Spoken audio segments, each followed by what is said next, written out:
டெல்லியில் போராடும் விவசாயிகளுக்கு ஆதரவாக போக்குவரத்து தொழிலாளர்கள் பேருந்துகளை இயக்காமல் போராட்டத்தில் ஈடுபட்டனர். தஞ்சாவூர் நகர பணிமனையில் அதிகாலை சுமார் 2 மணி நேரம் பேருந்துகள் இயங்காமல் வாயில் முன்பு முற்றுகை செய்து ஆர்ப்பாட்டத்தில் ஈடுபட்டனர்.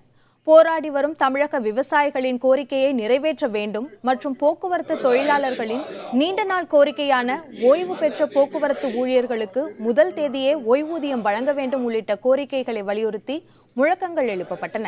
இதேபோன்று விழுப்புரத்திலும் அரசு பேருந்து போக்குவரத்து தொழிலாளர்கள் பணிமனை முன்பு ஆர்ப்பாட்டத்தில் ஈடுபட்டனர்.